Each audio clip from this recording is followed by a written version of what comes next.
guys, ito po ang aking pangalawang libreng sakay. Siya po ay nag-aaral sa Rizal High.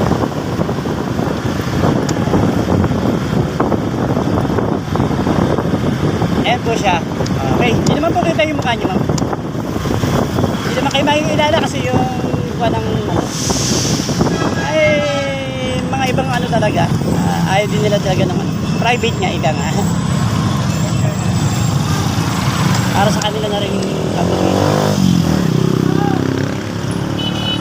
Hindi tayo dadaan, matraffic dito. Kahapon nga eh. Nagdatid ako sa Arellano. Diyan sana kami dadaan eh.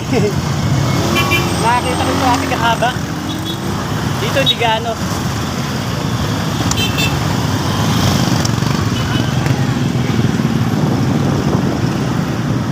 Nanonood ka ma'am ng mga nagbablog? Ano? Ay, mama mo? May page siya. Ano ba ako sa ano? Ano pa ka pala? Papalo ko rin si mama mo. Ano ba ito?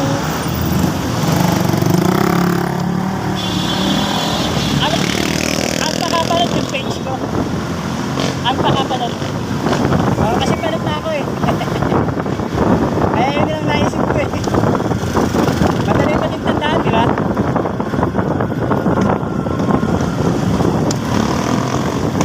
Lagi akong nakapag-ahatid dyan sa Rizal High. Marami na ako naihatid na estudyante dyan.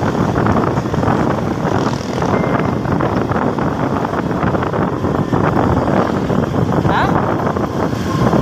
Hindi pa? Kasi tumigil ako. Matagal ako tumigil. Taon. Ngayon lang uli bumalik. Ngayon lang uli ako nagsisimula. Ha? Trabaho? Construction.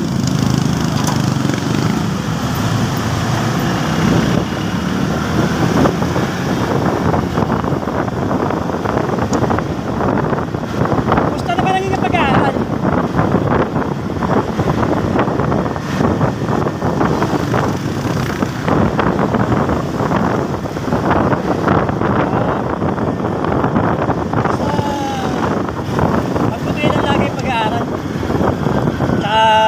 Tiwala sa sarili.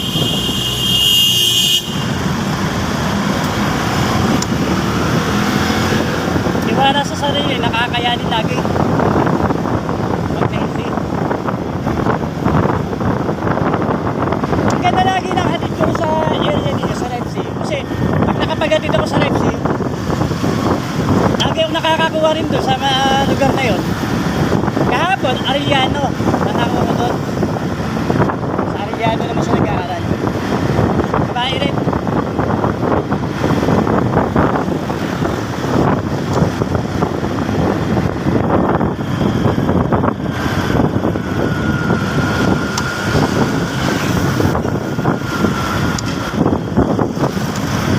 Minsan ganyan, pagka may sasakay sa akin guro, sasakay ko.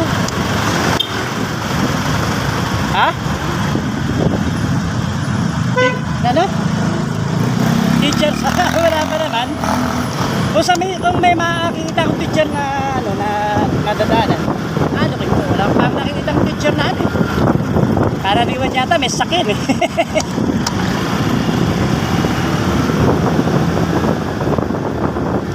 Ano nga ang gusto ko talaga isakay yung mga PWD, student, senior. Wala akong nasasakay pang mga senior tsaka PWD. Karaniwan, estudyante. Pero gusto ko rin talaga masasakay ang mga estudyante. Kasi unang-una, hindi naman sila mga naghahanap buhay. At saka pinapaaral sila ng kanilang mga magulang. Hirap ang buhay ngayon. Kaya yung pag-aaral natin, mahalin natin. Pag-uulan talaga natin ng percent. Kaya talagang magiging sukli natin sa magulang natin eh. Yung paghihirap nila, suklian naman natin. Makatapos lang kayo, tuwa-tuwa magulang niyo eh. Kahit nga high school lang matapos ninyo, laking pag-aala ka sa magulang niyo. Kaya pagbutihin yung pag-aaral niyo.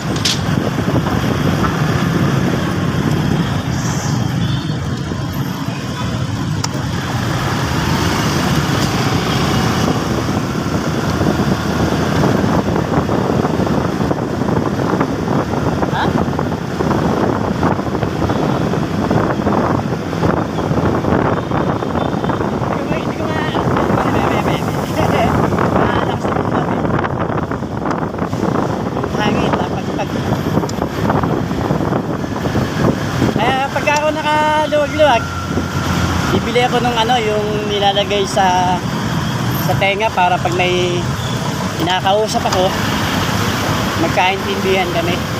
Kasi ganyan, pag ganyan tumatakbo, hirap din talaga makarinig. Yung pagpag ng hangin.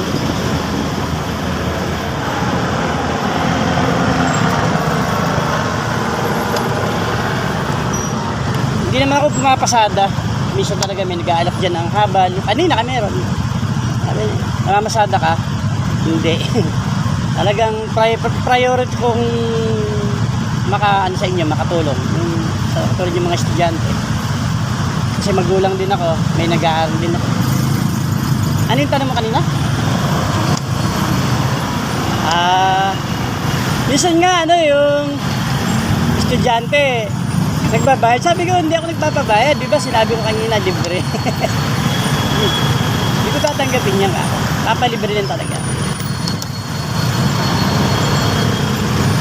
Naghahabal talaga ako dati. Pero sa nung bumalik ako sa pagbablog, hindi ko na nagawa maghabal. Naging ano naging priority ko kayo eh.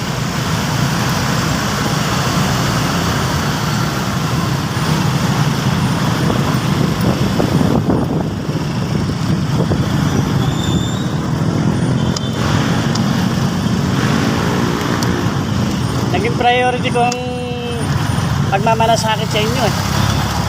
Ewan ko. Sarap kasi ng pakiramdam yung nakakatulong ka rin sa kapwa mo. Sa maliit na bagay eh, nakapagpasaya ka ng kapwa mo.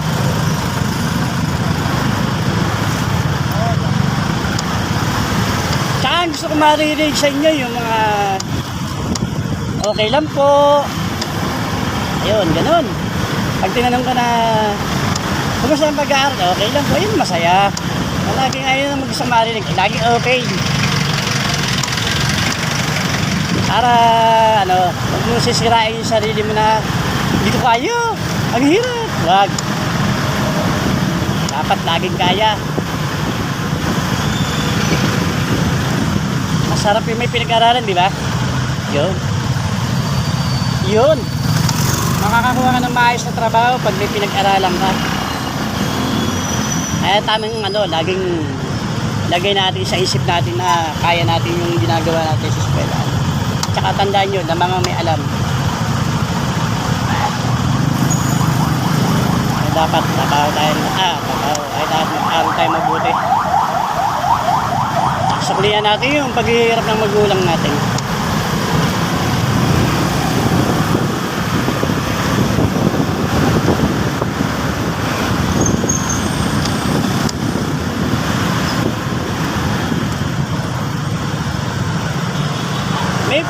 May channel pala ako, YouTube channel.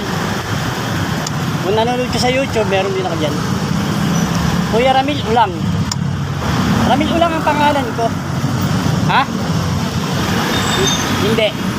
Single L lang yan. Ramil. Basta i-search mo yan, Kuya Ramil Ulang, lalabasin doon.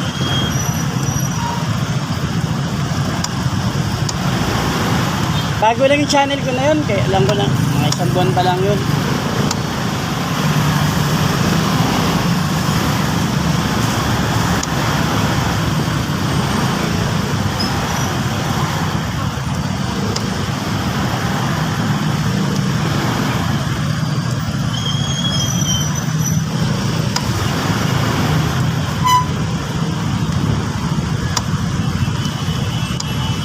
Yung traffic na to, kumbaga normal na lang to rito eh.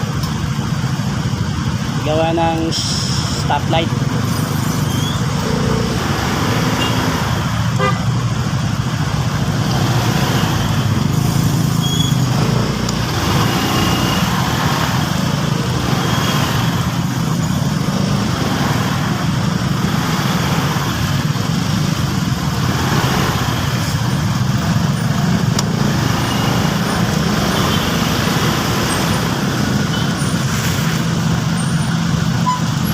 Minsan ma'am,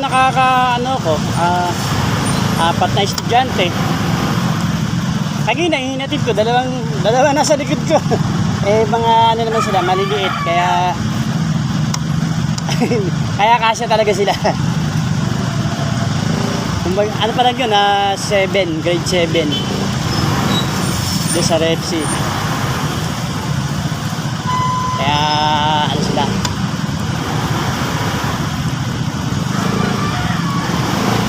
Wala naman sa ayos yung buwan ng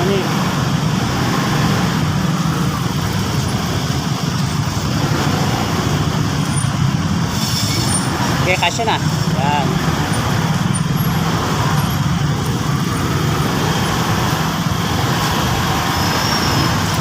Sige ma'am, pasok ma'am. Huwag masasabit.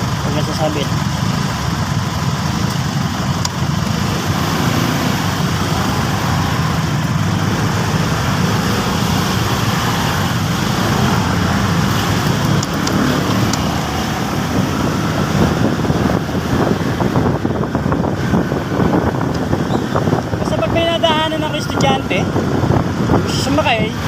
pag gusto sumakay, sasakay ko. Meron nga ako mga yung dalawang inahinatid ko kanina, sakay ko rin kahapon yun eh. Kahit ilang beses naman po makasakay sa akin, wala pong problema. Sumasalubong pa.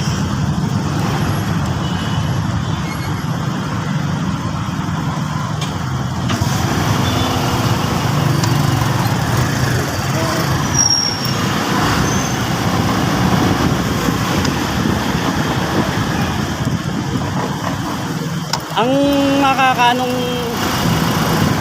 yung mga estudyante rito sa Santa Lucia, may naisasakay akong napakalayo ng nilalakad niya kasi nga gawa ng traffic, naghahabol lagi siya sa oras.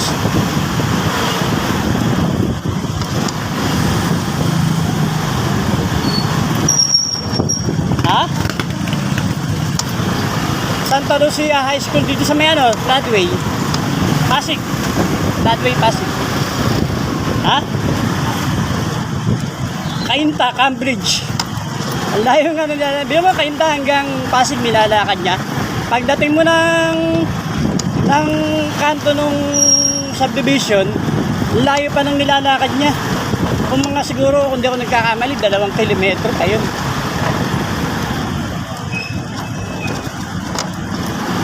Dalawang beses ko na siya naisakay. Birthday nga niya kahapon. Sabi ko kung may pera lang ako, bibigyan ko siya ng allowance eh. Kaso wala rin ako eh. Pa-birthday ko sana sa kanya. Hindi pa tayo pati nasahod sa Facebook. Sa YouTube. Wala pa. Matagal pa tayo sasahod. Taon pa. Sana makatikim ako ng ganun. Para naman maibahagi ko sa mga nangangailangan. Wala pa tayong kayang. Ito lang kaya kong ito lang kaya kong itulong sa inyo eh. Dito na tayo Yun guys. Baba ka ba na? Tsaka kuya na, sige. Kapit.